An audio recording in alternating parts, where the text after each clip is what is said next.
We arrive at Unique already. Yeah, meron silang may ganito sila, oh. Nagaganda na ako dito kami naglakad. Yeah, medyo maingay lang.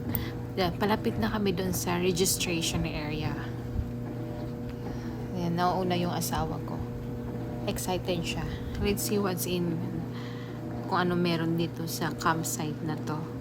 So this is our first camping here in Georgia as a family. Yan, visitors chamber. So, of course, yung asawa ko, gentleman, he will open the door for me. Yeah. So, yeah, ito yung pinaka area no, kung saan kayo mag-register. So, meron pang client. So, nagwe-wait muna kami. Then, since while waiting, yan, i-explore ko muna yung area na to. So, meron sila dito. Yeah, may mga binibenta din na mga stuff, souvenirs, kumbaga. So, yan. Ito yung naman naka-display nila dito. Ito yung mga wildlife na meron sila sa campsite. Yan. So, ito, parang balat ng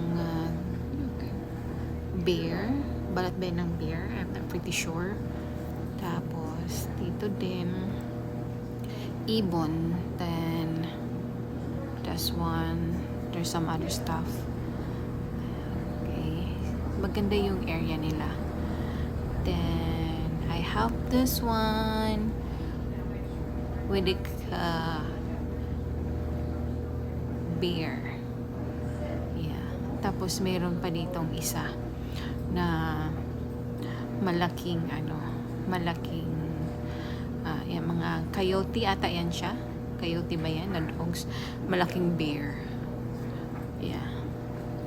See, so yung Unicoi campsite is known as a bear area. So meron talagang bear. Inikot ko lang tong buong area na to.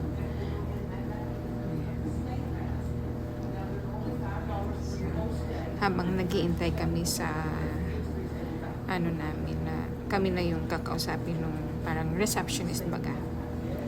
Ayan, may mga songbirds. Maganda yung area nila.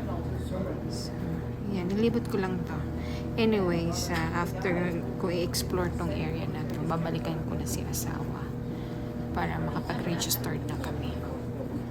Kasi patapos na rin yung first couple na nandun. See ya!